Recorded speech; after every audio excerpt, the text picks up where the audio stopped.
Oke, assalamualaikum warahmatullahi wabarakatuh. Perkenalkan nama saya Arfan Setiwanja. Di sini kita akan mempresentasikan modul 6 ya, data link layer. Oke, langsung saja yang pertama yaitu 6.1 yaitu data link layer ya. Nah, kita itu masuk ya ke layer 2 OSI layer gitu ya. Itu data link layer gitu. Kalau physical layer itu ibarat jalan raya gitu kan, kabel atau sinyal gitu kan. Nah, data link layer ini eh, adalah mobil gitu kan, dan posisinya, polisinya. Tugas utama dari layar ini adalah nyiapin data ya gitu kan, dari software network layer biar siap dikirim ke lewatin hardware gitu kan. Dia tuh yang ngatur kapan data boleh nyebrang gitu kan, biar nggak bertabrakan gitu kan. Tuh. Oke. Nah, jadi biar kerjanya efisien, data link layer ini dibelah menjadi dua divisi gitu kan, yaitu LLC. Ini divisi software, dia itu yang ngobrol sama layar atas yaitu IP versi 4 dan 6. Nah, untuk media access control atau MAC ini divisi hardware gitu. Dia yang langsung berurusan sama kabel atau WiFi. Dia yang ngasih alamat fisik atau MAC address ke data kita gitu. Lalu ada providing access to media. Nah, jadi satu hal yang unik gitu kan. Data ini kalau jalan-jalan melintasi internet gitu kan. Kendaraannya bisa ganti-ganti gitu. Misal dari laptop kalian pakai WiFi, nyampe router diubah ke kabel, nyampe ke tiang listrik diubah jadi fiber optik. Nah, si router ini yang bertugas bongkar pasang bungkus data gitu kan, frame di setiap perpindahan media gitu.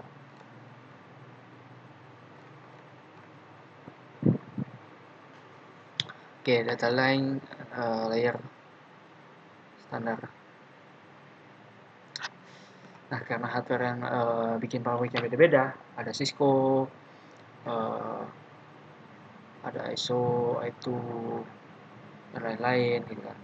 Jadi butuh gitu kan standar aturan biar mereka bisa saling ngobrol gitu kan. Aturan data link layer ini nggak dibikin oleh TFF yang ngurusin IP, tapi dibikin oleh organisasi hardware dan engineering gitu kan. Kayak IEE, itu ISO gitu kan, ANSI gitu. Jadi mereka lah yang bikin standar WiFi gitu kan atau Ethernet.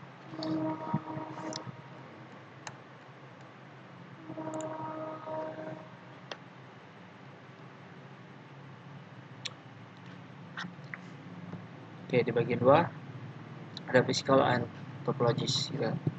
Sekarang kita masuk ke topologi gitu kan, alias peta jaringan. Ada dua jenis peta ya. Yang pertama yaitu ada physical topologi. Nah, ini tuh peta wujud aslinya gitu kan. Jadi kabelnya nyolok kemana, router ditaruh ke mana, letak fisiknya di mana gitu kan. Lalu ada logical topologi. Nah, ini peta aliran gitu, datanya gitu. Gimana cara IP address ngalir gitu kan dari satu perangkat ke perangkat lain, lalu tanpa peduli kabelnya gitu kan. Lingkar-lingkar kayak mana. Selanjutnya ada di one topologis. Nah, kalau kita ngomongin WAN ya, jaringan antar kota negara, topologinya beda lagi. Ada yang namanya point to point gitu. Itu nyambung langsung gitu. Kalau ada hub dan spoke eh, itu satu di tengah pusat gitu kan. Lalu ada mesh, itu semuanya saling nyambung satu sama lain gitu. Jadi kalau satu kabel putus ada jalur cadangan gitu. Lalu ada point to point one topologi. Nah, ini tuh point to point yang paling gampang gitu kan. Jadi ibaratnya pipa air gitu kan, yang ujungnya cuma dua. Nah, yang masuk di ujung A pasti keluarnya di ujung B gitu kan.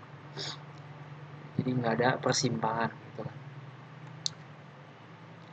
Selanjutnya LAN topologis. Kalau buat LAN gitu kan, jaringan lokal gitu kan, kita sering pakai Star ya, Star atau Extended Star Topology gitu. Eh, jadi bayangin gitu kan, eh, satu switch di tengah, terus semua PC nyolok ke switch itu gitu kan. Itu ngebentuk kayak bintang gitu kan. Kalau zaman dulu sih ada yang namanya bus gitu kan. Satu kabel panjang pakai bareng gitu kan. Atau ring gitu kan. Kabelnya muter kayak cincin gitu. Tapi sekarang udah jarang banget dipakai gitu.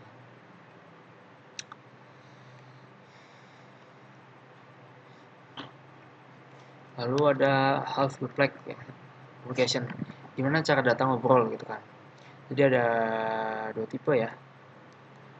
Eh, Half duplex ya kayak walkie talkie ya, kalau satu ngomong yang lain harus dengerin gitu kan, nggak bisa barengan nanti nabrak gitu kan, contohnya kayak wifi gitu kan.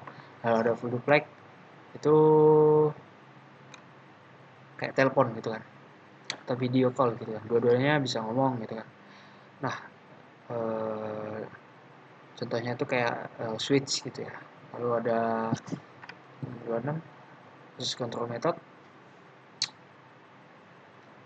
eh,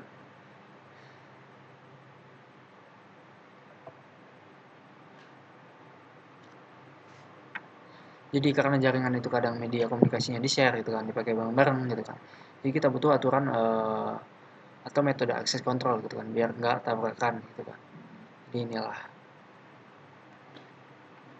Lalu connection based access. Nah, aturan pertama namanya CSMA ya, garis miring CD gitu kan. Consolidation detection. Ini dipakai di jaringan kabel Ethernet ya, model lama. Sistemnya itu kayak gini. Eh di situ bakal ngecek gitu kan, kabel yang lagi kosong nggak gitu. Kalau misal kosong, dia ngirim data. Tapi kalau ternyata barengan sama PC lain dan nabrak consolidation itu, mereka bakal berhenti. Nah, nunggu waktu random terus nyoba ngirim lagi.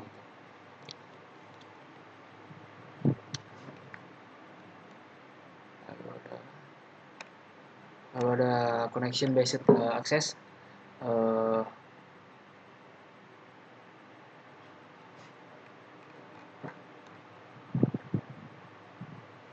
Aturan kedua namanya CSA MACA gitu kan. Mana ya?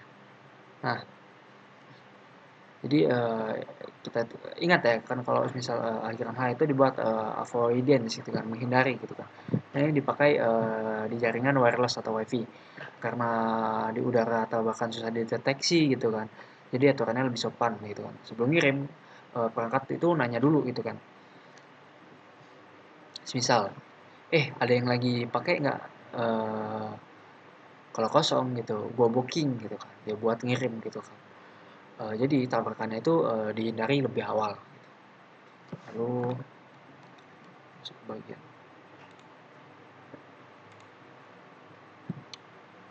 Oke, the frame.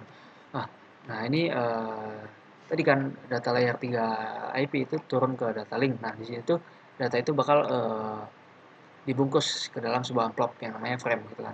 Nah, data link layer ini unik. Dia itu nggak bisa cuma nambahin kepala header di depan gitu kan. Eh, tapi juga harus nambahin ekor gitu kan di belakang atau trailer. Nah, frame field. Nah, isi dari frame ini apa aja sih gitu kan. Oke, yang pertama dari header. Ini ada alamat tujuan ya. Alamat tujuan dan alamat asal pakai MAC address, nah plus tipe datanya. Lalu ada di tengah itu ada yang namanya data gitu kan, payload. Lalu yang di trailer ini ujung belakangnya ada yang namanya VCS, frame check sequence. Nah, ini gunanya buat ngecek apakah paketnya cacat atau rusak gitu kan selama jalan. Kalau rusak pas nyampe gitu kan langsung dibuang gitu kan sama switch. Ada layer 2 address. Nah, beda sama IP address yang biasa ngirim data dari Indonesia ke Amerika gitu kan. Alamat layer 2 MAC address ini cuma berlaku buat tetangga sebelah alias jaringan lokal LAN ya. Nah, yang sama gitu. Begitu juga paket yang lewatin router gitu kan. MAC address-nya bakal dicopot dan diganti sama MAC address router berikutnya gitu. Lalu untuk LAN dan one frame. Nah, terakhir, bentuk amplop frame ini bisa beda-beda tergantung medianya. Kalau kita pakai kabelan, bentuknya Ethernet frame. Kalau pakai WiFi, bentuknya 802.11 frame. Lalu intinya protokol dua layer itu uh, bakal nyesuaiin baju datanya gitu kan dengan jalur yang dilewati. Oke, mungkin cukup sekian video dari saya. Wassalamualaikum warahmatullahi wabarakatuh.